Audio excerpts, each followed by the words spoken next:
All right, so you know how everyone's freaking out about AI taking over all the jobs? Right, like it's the robot apocalypse or something. Yeah, exactly. So today we're doing a deep dive into AI and the future of work to try and separate, the fact from the fiction. And we've got a ton of research to go through.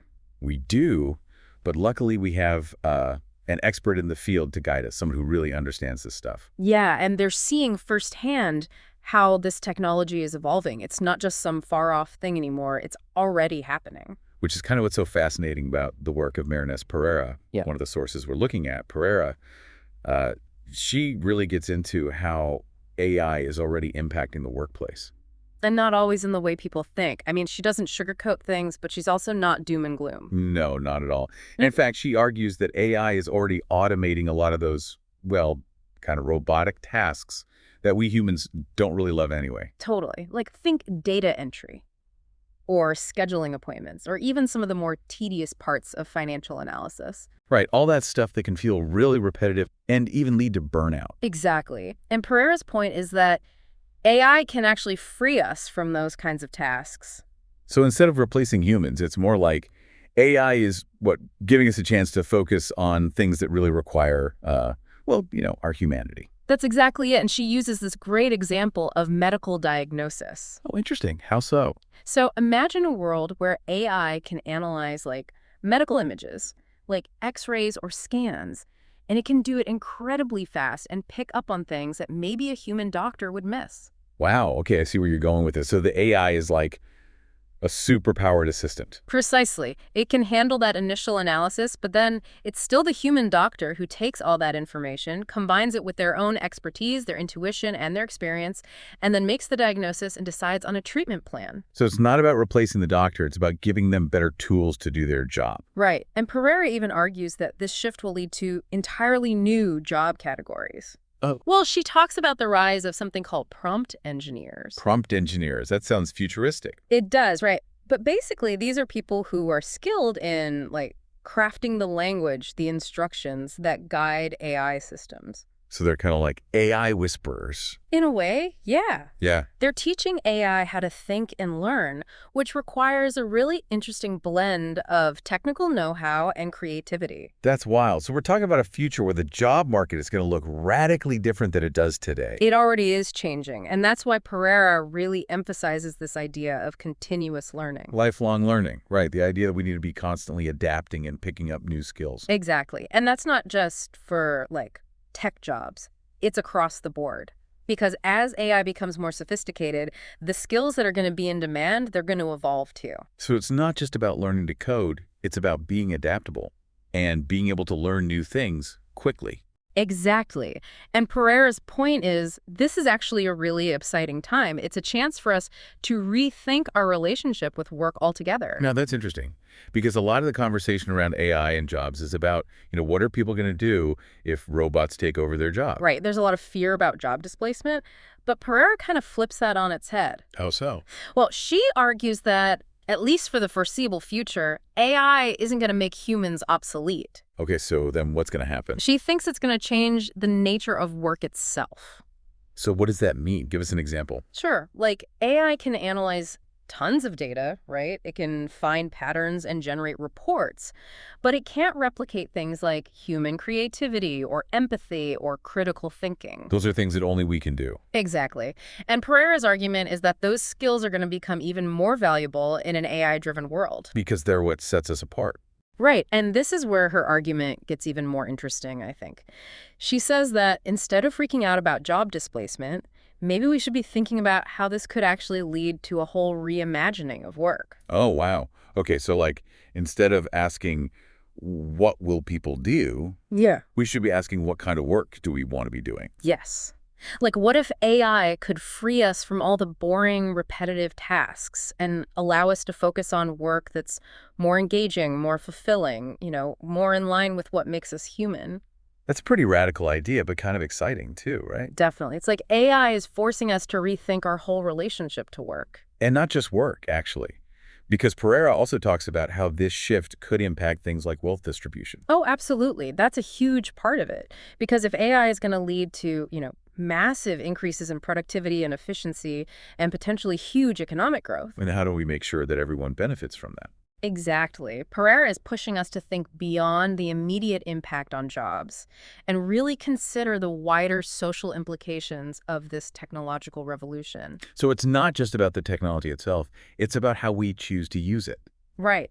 And that's why she says we need to be having these discussions now, proactively shaping the future we want to see. Instead of letting the future just happen to us. Exactly. And that brings us to what Pereira calls the real threat, but also the biggest opportunity of this whole AI revolution. Okay, now I need to know. What's the threat that we're all missing? Well, she says the real danger isn't that AI will replace us, but that we'll fail to adapt to the changes it brings. Like, we need to be constantly learning and upskilling. Because if we don't, then we're going to get left behind. Exactly.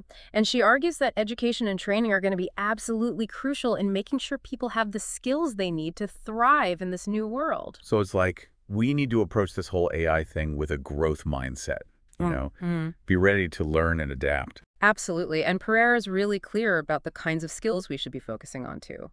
It's not enough to just memorize facts anymore. AI can do that way better than we can. Right. It's like what makes us valuable are the things AI can't do. Exactly. Pereira talks a lot about critical thinking, creativity, problem solving. Those really human skills. Yes. And emotional intelligence. That's a big one. Being able to understand and manage our own emotions and pick up on how other people are feeling. Which is interesting because when we think about technology, we don't usually think about emotions. Right. But in a world where we're interacting with AI more and more, that ability to connect with each other on a human level, to build relationships, to understand nuance, it's going to be more important than ever. It's almost like as AI gets more sophisticated, we have to become even more human. I love that. You're totally right. And this actually leads into another really important point that Pereira makes. It's not just about humans developing these skills on our own. It's also about learning how to collaborate effectively with AI. So like a partnership. Exactly. Pereira talks about it as humans and AI working together, each playing to their strengths. So give me an example of what that might look like in the real world. Sure. Take cybersecurity, for example. Okay, yeah. That feels very relevant these days. Right. So AI can be incredibly effective at analyzing network traffic, right? Right. Like looking for patterns that might indicate a cyber attack. And it can do it so much faster and more efficiently than a human could ever hope to. But it can't tell if it's a real threat or not. Well, that's where the human element comes in. So the AI might flag something that looks suspicious.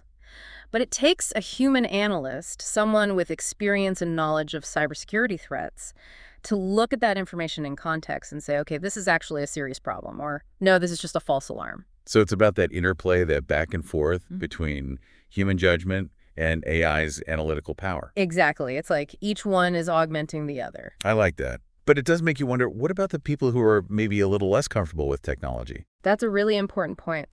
And Pereira acknowledges that not everyone is going to embrace these changes easily. There are going to be people who are resistant, people who worry about their jobs becoming obsolete. But it's a valid fear. Of course. And that's why she stresses the importance of things like social safety nets and, really crucially, retraining programs. She says it's the responsibility of both governments and businesses to make sure that workers have access to the support and resources they need to adapt to this changing job market. So like investing in education and training opportunities. Yes. And not just once, but continuously. Yeah. Pereira talks about moving away from this model of like, you go to school, you get a degree, and then you're set for life. Because that's just not how the world works anymore, right? Especially with technology changing so rapidly. Exactly. So instead, she says we need to shift towards a model of lifelong learning, where people are constantly upskilling, reskilling, adapting to new technologies and new ways of working. It's like the most important skill is being able to learn new skills. Yes. And that's something anyone can do, regardless of their age or their background. It's about having that growth mindset, being open to new possibilities. And not being afraid to, step outside of your comfort zone and try something new. Exactly. Because the truth is, none of us can predict exactly what the future holds. What we can do is equip ourselves with the skills and the mindset to be able to adapt to whatever challenges and opportunities come our way. So it's not about fearing the unknown, it's about embracing it. And that actually brings us to another really important aspect of Pereira's work, which is the ethical dimension of all of this. Because it's one thing to talk about, AI boosting productivity or creating new jobs, But we have to think about the potential downsides too, right? Like, what could go wrong? Exactly. And Pereira doesn't shy away from those questions at all. She talks a lot about the potential for bias in algorithms. Because those algorithms, they're only as good as the data they're trained on. And if that data is biased, Then the algorithm is going to be biased too. And that can have real-world consequences. Like, think about algorithms being used in hiring decisions. or loan applications. Exactly. If those algorithms are biased against certain groups of people, that's going to perpetuate existing inequalities. So it's not just about the technology itself, it's about how we use it Yeah. and who's using it. Precisely. And that's why Pereira is so adamant that we need to be having these conversations about ethics right now before AI becomes so embedded in our lives that it's hard to change course. So it's not just about teaching AI to think. It's about making sure it's thinking in a way that aligns with our values. Yes. And that's a huge task. It requires us to really examine our own biases, our own assumptions, and to make sure that those aren't being baked into the technologies that are going to shape our future. It's almost like we need to be as mindful about the values we're coding into our technology as we are about the values we're teaching our children. 100%. And that actually leads us to something I find super hopeful in Pereira's work.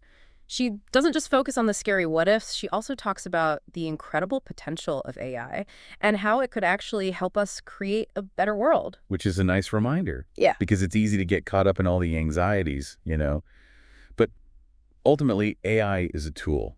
And like any tool, it can be used for good or for bad. Exactly. And Pereira believes that one of the most important things we can do right now is to focus on developing AI that reflects our values, our best aspirations as human beings. So it's not just about making AI that's smart. It's about making AI that's ethical. Yes. AI that's fair, AI that's just, AI that's inclusive, all of that needs to be baked into the design from the very beginning. And that's a big responsibility for sure. Yeah. But it's also incredibly exciting, right? Because we have the opportunity to shape this technology in a way that benefits everyone. Exactly. And that actually brings us back to something we were talking about earlier, those uniquely human skills that are going to be so important in this new world. Because it's not enough to just be aware of these ethical considerations. We also need the skills to be able to navigate them, to make sound judgments, to lead with empathy and understanding. So what are some of those key skills that Pereira highlights? We've talked about things like critical thinking and adaptability, but what else? Well, she talks a lot about creativity. Because no matter how advanced AI gets, it's unlikely to ever be able to replicate the kind of truly original thinking that humans are capable of. It's like AI can analyze data and identify patterns, but it can't come up with a brand new idea out of thin air. Exactly. So that ability to think outside the box, to come up with innovative solutions, to approach problems from a fresh perspective, that's going to be super valuable. And what about things like emotional intelligence? We touched on that a bit earlier. That's huge, yeah, because even in a world where we're interacting with machines more and more, at the end of the day, it's still humans who are making the decisions, setting the priorities, shaping the direction we want to go in. And to do that effectively, we need to be able to understand and respond to the emotional needs of others. So even though AI might be really good at processing information and making logical connections, it's those human qualities like empathy and compassion that are really going to be key in navigating this new world. You got it. Pereira's whole message is that the future isn't about humans versus AI, it's about humans and AI. It's about finding ways to leverage the strengths of both to create something truly extraordinary. It's about collaboration, not competition. Exactly. It's about recognizing that AI isn't some kind of external force that's going to dictate our destiny. We have agency, we have choices to make, and ultimately it's up to us to decide how we want to use this technology to shape the future. Which is both empowering and a little bit daunting, right? For sure. But I think Pereira's work gives us a really hopeful roadmap for navigating this new landscape. It's about being proactive, it's about being adaptable, it's about being ethically aware. And it's about never forgetting what makes us human. Beautifully said. Couldn't have put it better myself. Well, there you have it. Another deep dive complete. And I have to say, I'm feeling a lot less anxious about the whole AI thing than I was before. Me too. It's definitely a lot to wrap your head around, but once you start looking beyond the headlines and really digging into the nuances, it's actually pretty fascinating stuff. It is. And more than a little exciting, too. Yeah. Who knows what kind of incredible things we'll be able to accomplish with AI as our partner. Exactly. The possibilities really are endless.